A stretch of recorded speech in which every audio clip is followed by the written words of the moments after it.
Hello guys, welcome to my YouTube channel. इस channel पर NTPC और एसएससी प्रीवियस ईयर पेपर में जो भी जीके के मोस्ट इंपोर्टेंट प्रश्न आए हुए हैं उन प्रश्नों की सीरीज़ हमारे यूट्यूब चैनल पर सेट बाइज कराई जा रही है, जो कि आने वाले आपके सभी एनटीपीसी एसएससी एग्जाम और आल एग्जाम में काफ़ी इंपॉर्टेंट साबित होंगे। ये जीके के वो प्रश्न हैं जो प्रीवियस ईयर में आए हुए हैं। ठीक है गाइस, ये मोस्ट इंपोर्टेंट प्रश्न है, तो वीडियो को हमारा पूरा देखिए, लाइक एंड सब्सक्राइब कीजिए। हमारे यूट्यूब चैनल पर एसएससी की भी सीरीज़ जो प्रीवियस ईयर पेपर है वो भी सेट बाइज स्टार्ट की गई है, तो वो वीडियो भी हमारे यूट्यूब चैनल में जाके आप देख सकते हैं। ठीक है गाइस, चलते हैं आज के पहले जीके के प्रश्न की ओर। ये पेपर सेकंड से एनटीपीसी सीबीटी 2 का सेकंड पेपर है गाइस। हमने एनटीपीसी सीबीटी 1 के पूरे पेपर हमारे यूट्यूब चैनल पर हमने करवा दिए हैं, तो आप वो वीडियो जाके देख सकते हैं। ये सीबीटी 2 का सेकंड पेपर है।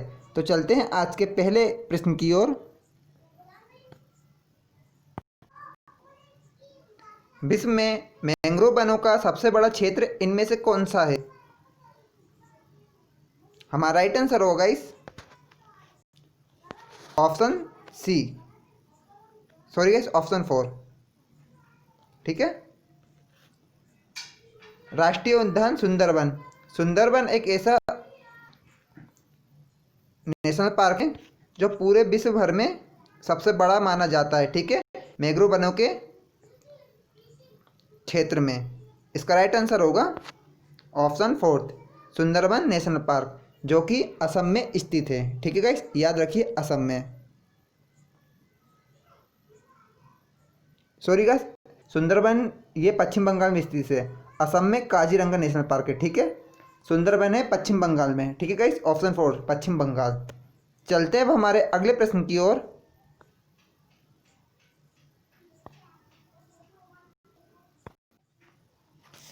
भारतीय रेलवे के अंतर्राष्ट्रीय पर्यटक ब्यूरो सुविधा देश में उपलब्ध नहीं है। इनमें से किस राज्य में भारतीय रेलवे की अंतर्राष्ट्रीय पर्यटक ब्यूरो सुविधा उपलब्ध नहीं है? हमारा राइट आंसर होगा ऑप्शन बी, तिरुवनंतपुरम। तिरुवनंतपुरम में अंतर्राष्ट्रीय पर्यटक ब्यूरो की सुविधा उपलब्ध नहीं है। ठीक है गाइस, ऑप्शन सेकंड इसका राइट आंसर होगा, तिरुवनंतपुरम। ठीक है, अब चलते हैं हमारे अगले प्रश्न की ओर। एक भारतीय हल्के लड़ाकू विमान का इनमें से क्या नाम है? वह कौन सा विमान है जो भारतीय हल्के लड़ाकू विमान में से आते हैं? चेतक, या ऑप्शन बी तेजस, या ऑप्शन सी रुद्र, या ऑप्शन डी ध्रुव। इनमें से कौन सा वह लड़ाकू विमान है जिसका नाम हल्के विमानों की सूची में आता है? हमारा राइट आंसर होगा इस ऑप्शन बी, तेजस। तेजस एक भारतीय हल्के लड़ाकू विमान का नाम है। ठीक है, ऑप्शन बी इसका राइट आंसर होगा तेजस। ठीक है गाइस, ये सीबीटी 2 का पेपर है, तो क्वेश्चन थोड़े इंपॉर्टेंट हैं, तो आप वीडियो को पूरा ध्यान से देखिए। ठीक है, आने वाले आपके सभी एग्जामों में ये क्वेश्चन आ सकते हैं। हमारा अगला प्रश्न है, सूचना प्रौद्योगिकी के संदर्भ में नई उपयोगी जानकारी प्राप्त करने के लिए पहले से मौजूद बड़े डेटाबेस की जांच की प्रक्रिया को इनमें से हम क्या कहते हैं?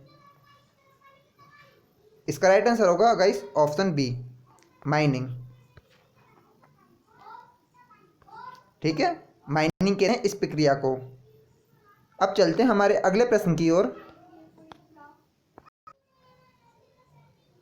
डिजिटल प्रभाव प्रकाश के देश से संबंधित है। इनमें से डिजिटल प्रभाव किससे संबंधित है? इसका राइट आंसर होगा ऑप्शन बी, प्रकीर्णन से। डिजिटल प्रभाव प्रकाश प्रकीर्णन से संबंधित है। ठीक है गाइस, ऑप्शन बी इसका राइट आंसर होगा। चलते अब हमारे गाइस अगले प्रश्न की ओर। निम्नलिखित में से कौन सा अंतर्राष्ट्रीय गोल्फ खिलाड़ी इनमें से नहीं है? इसका राइट आंसर होगा option C, Michael Bevan. Michael Bevan अंतर्राष्ट्रीय गोल्फ खिलाड़ी नहीं है। ठीक है, और सिर्फ चौरसिया, जेनस डे और ऑप्शन 4 अरविंद लहेड़ी, ये सारे गोल्फ खिलाड़ी हैं। ऑप्शन सी इसका राइट आंसर होगा, माइकल बेवन। अब चलते गाइस हमारे अगले प्रश्न की ओर। सार्वजनिक या निजी क्षेत्र के वर्गीकरण किस आधार पर किए जाते हैं? इसका राइट आंसर होगा इस ऑप्शन 4, स्वामित्व। स्वामित्व के आधार पर सार्वजनिक या निजी क्षेत्र का वर्गीकरण किया जाता है। ठीक है, ऑप्शन 4 इसका राइट आंसर होगा ओनरशिप के आधार पर। ठीक है गाइस, चलते हैं अब हमारे अगले प्रश्न की ओर। प्रसार भारती एक स्वशासी निकाय है, ये किसके अंतर्गत आता है? इसका राइट आंसर होगा ऑप्शन बी, ये ऑल इंडिया रेडियो और दूरदर्शन दोनों के अंतर्गत आता है। ठीक है गाइस, भारतीय प्रसार, ऑप्शन बी इसका राइट आंसर होगा, ऑल इंडिया रेडियो और दूरदर्शन। अब चलते हैं हमारे अगले प्रश्न की ओर। निम्न में से कौन सा विकल्प ओबामा केयर को सबसे उचित रूप से परिभाषित करता है? इसका राइट आंसर होगा ऑप्शन बी, किफ़ायती स्वास्थ्य सेवा। ठीक है गाइस, किफ़ायती स्वास्थ्य सेवा ओबामा केयर के अंतर्गत आता है। ऑप्शन बी इसका राइट आंसर होगा। चलते हैं हमारे अगले प्रश्न की ओर। यूथ सेट इनमें से क्या है वो?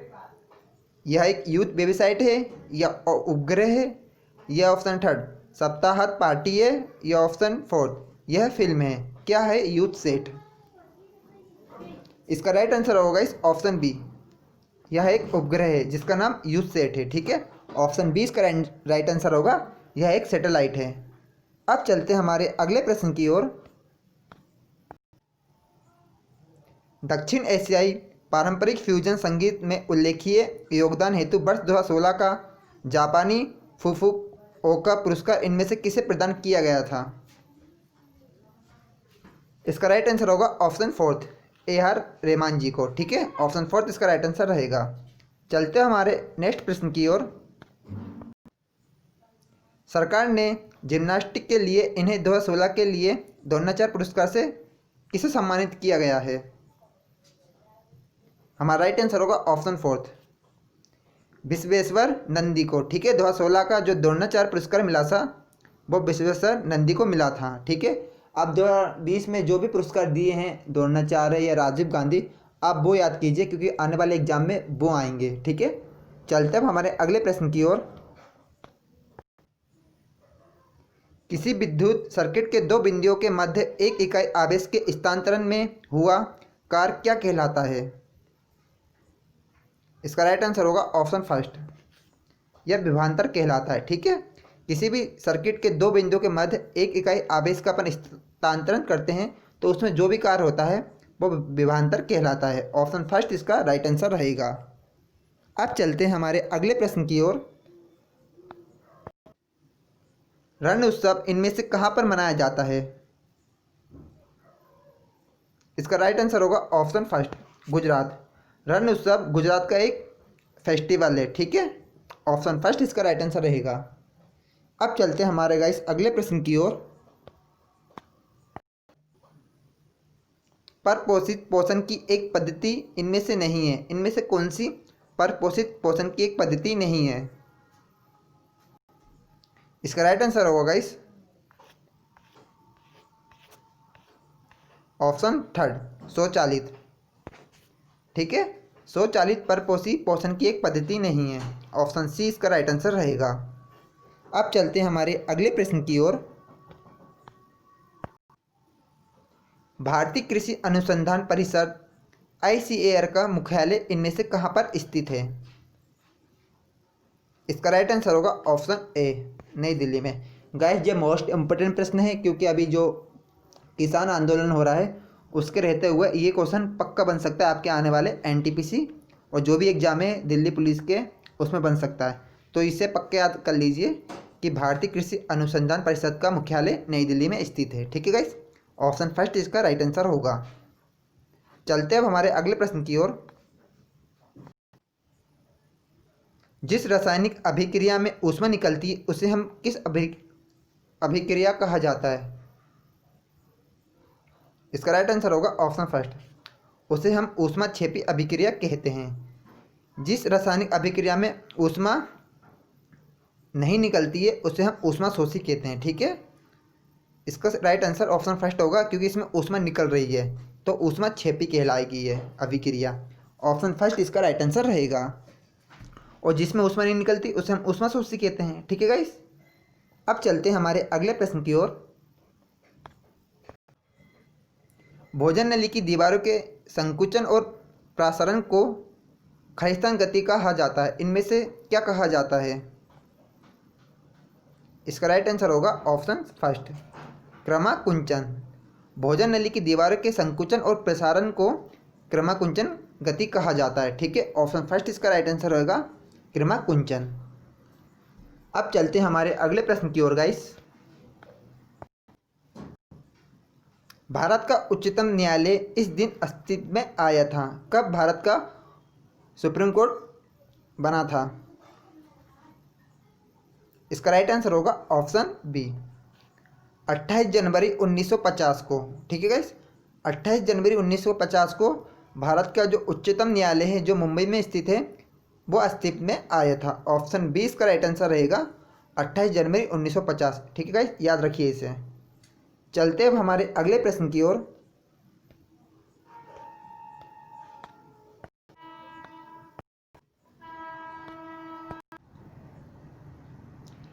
प्रकाश ऊर्जा से पानी के अणु के विखंडन की प्रक्रिया को इनमें से क्या कहा जाता है?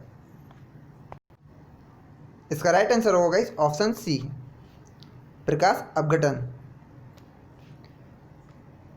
जो प्रकाश ऊर्जा से पानी के अणु के विखंडन की प्रक्रिया होती है वो प्रकाश अपघटन के कारण होती है। ठीक है, ऑप्शन सी इसका राइट आंसर रहेगा। चलते अब हमारे अगले प्रश्न की ओर।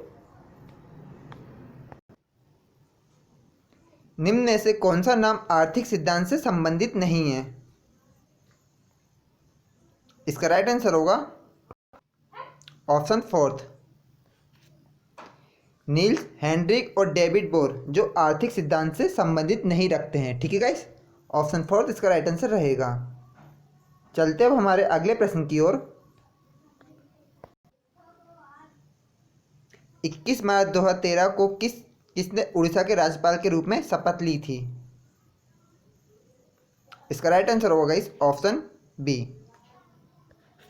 डॉक्टर एस.सी. जमीर। डॉक्टर एस.सी. जमीर ने उड़ीसा में 2015 में शपथ ली थी। ठीक है, अब उड़ीसा के जो गवर्नर हैं वो गणेशी लाल हैं, याद रखिए गणेशी लाल। ठीक है, चलते अब हमारे अगले प्रश्न की ओर।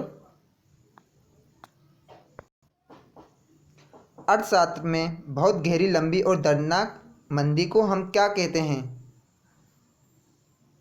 इसका राइट आंसर होगा ऑप्शन फर्स्ट, अवसाद। ठीक है, डिप्रेशन। अर्थशास्त्र में बहुत गहरी, लंबी और दर्दनाक मंदी को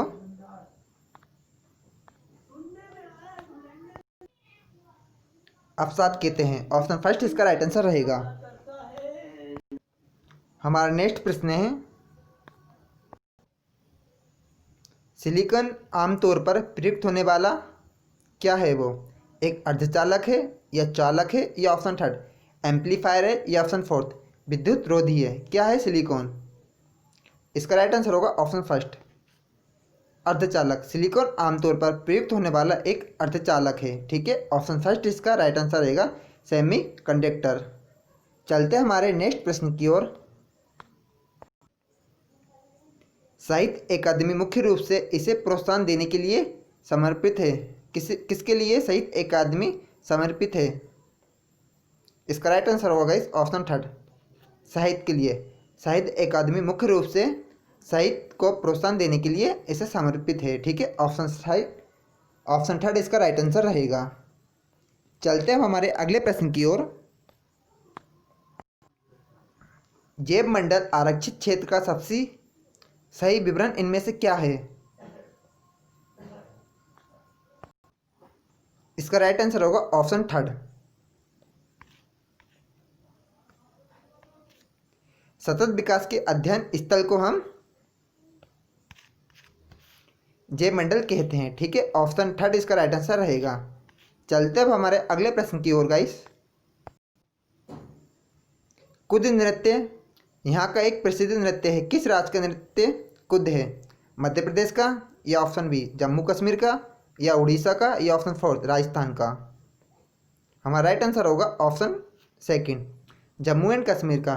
कुद नृत्य जम्मू एंड कश्मीर का एक प्रसिद्ध नृत्य है और राहु भी जम्मू और कश्मीर और हिमाचल प्रदेश का नृत्य, तो ये भी याद रखिए। ठीक है गाइस, इसका राइट आंसर ऑप्शन 2 रहेगा।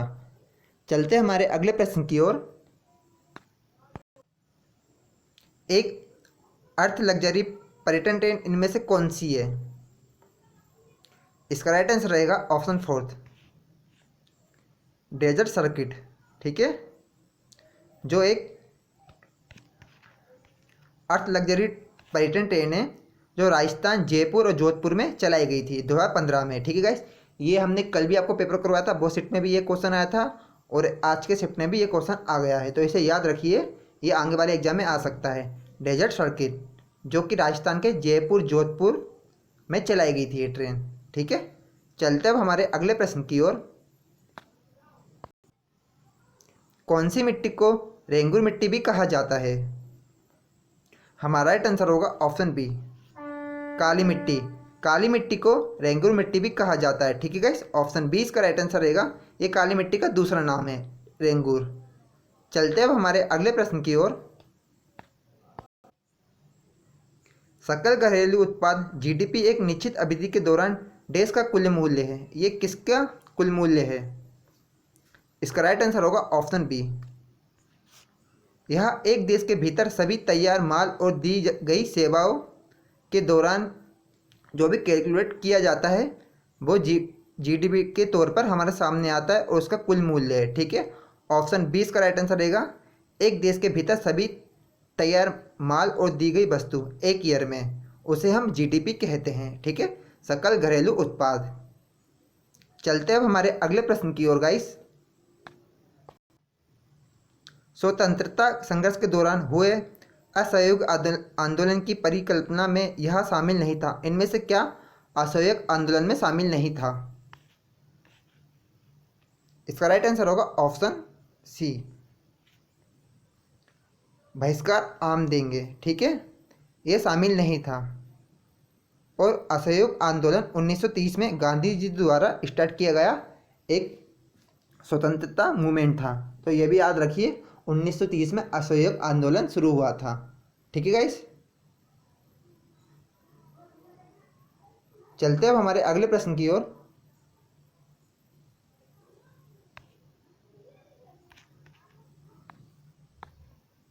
सॉरी गाइस, ये असहयोग आंदोलन 1920 में किया गया था, 1930 में तो सभ्य आंदोलन किया गया था। ठीक है गाइस, याद रखिए, 1920 में किया गया था असहयोग आंदोलन और 1930 में सविनय आंदोलन किया गया था। बौद्ध तीर्थ स्थान दांत का मंदिर इनमें से कहाँ पर स्थित है? हमारा राइट आंसर होगा ऑप्शन बी, श्रीलंका। बौद्ध तीर्थ स्थल दांत का मंदिर जिसे कहा जाता है वो श्रीलंका में स्थित है। ठीक है, इसमें बौद्ध की प्रतिमा स्थल विद्यमान है। ठीक है, ऑप्शन सेकंड श्रीलंका। श्रीलंका की कैपिटल क्या है गाइस? श्री जयवर्धनपुरे कोट्टे। ठीक है, यह भी याद रखिए। और कोलंबो, दो कैपिटल है श्रीलंका की।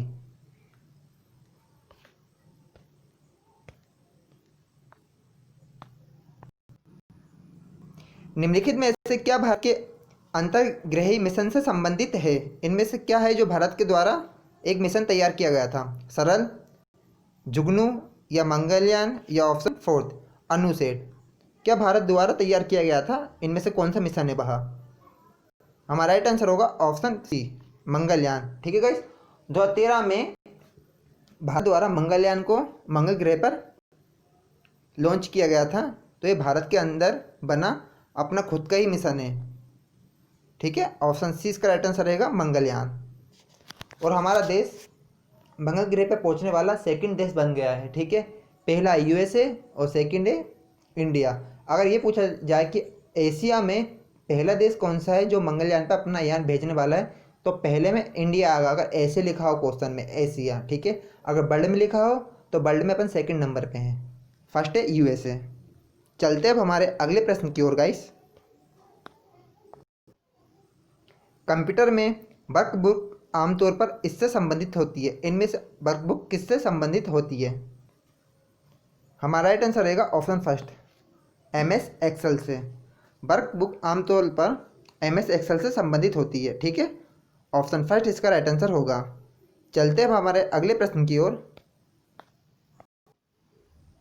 कोई व्यक्ति कंप्यूटर साक्षर कहलाता है यदि वह सक्षम हो। केवल किस में सक्षम होना चाहिए? कंप्यूटर साक्षर कहलाने के लिए। इसका राइट आंसर होगा ऑप्शन फर्स्ट, आवश्यक एप्लीकेशन को चलाने में। ठीक है गाइस, जो आवश्यक एप्लीकेशन है, पावर पॉइंट हुआ या MS एक्सेल हुआ, MS वर्ड हुआ, और जो फाइल हुआ, इंटरनेट हुआ, वो चलाने में सक्षम है, तो वो कंप्यूटर साक्षर कहलाता है। ठीक है, ऑप्शन फर्स्ट इसका राइट आंसर रहेगा, यही नीड रहती है। चलते हैं हमारे अगले प्रश्न की ओर।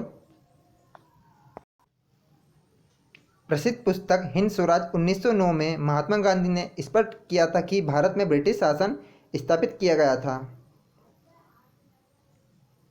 इसका राइट आंसर रहेगा ऑप्शन फर्स्ट, भारतीयों के सहयोग से। प्रसिद्ध पुस्तक जो स्वराज हिंद स्वराज लिखी थी महात्मा गांधी जी ने 1909 में, उन्होंने अपनी पुस्तक में ये लिखा था कि जो ब्रिटिश शासन स्थापित किया गया है वो भारतीयों के सहयोग से ही स्थापित किया गया था। ठीक है, ऑप्शन फर्स्ट इसका राइट आंसर रहेगा। और गांधी जी की जो पुस्तक है वो भी याद रखिए, हिंद स्वराज। ठीक है, चलते अब हमारे अगले प्रश्न की ओर गाइस।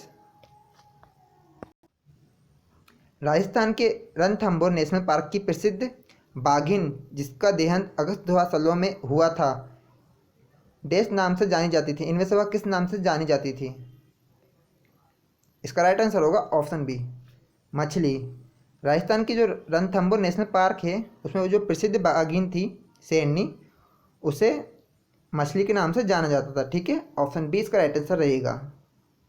चलते अब हमारे अगले प्रश्न की ओर गाइस। भारत का सर्वोच्च विधायी निकाय इनमें से कौन सा है? कैबिनेट या उच्चतम न्यायालय या निर्वाचन आयोग या ऑप्शन फोर्थ संसद? हमारा राइट आंसर होगा ऑप्शन फोर्थ, संसद। संसद भारत का सर्वोच्च विधायी निकाय है। ठीक है, ऑप्शन फोर्थ इसका राइट आंसर रहेगा गाइस, याद रखिए संसद आएगा। ठीक है, उच्चतम न्यायालय नहीं आएगा। चलते अब हमारे अगले प्रश्न की ओर। ठीक है गाइस, हमने आपको NTPC CBT 2 के पूरे 14 प्रश्न सीरीज वाइज इस वीडियो में पूरे करवा दिए गए हैं। तो वीडियो को पूरा देखने के लिए धन्यवाद गाइस। ये NTPC CBT 2 का सेकंड पेपर था। जो NTPC CBT बन के जितने भी पेपर हुए हैं 12 या 15, हमने हमारे चैनल पर वो पूरे वीडियो करवा दिए गए हैं। तो वो वीडियो जाकर आप देख सकते हैं, प्ले लिस्ट में आपको वीडियो मिल जाएगी। ठीक है गाइस, और हमने हमारे वीडियो पर SSC की भी प्रीवियस ईयर की GK की सीरीज स्टार्ट की है, तो वो वीडियो भी देख सकते हैं। क्योंकि आने वाले जो आपके अप्रैल या मार्च में SSC के एग्ज़ाम है उसमें बहुत अधिक आपको महत्वपूर्ण सुविधा मिल सकती है वो वीडियो देखकर। हमारा न्यू चैनल गाइस सपोर्ट कीजिए, लाइक एंड सब्सक्राइब कीजिए। ठीक है, thank you guys, love you all.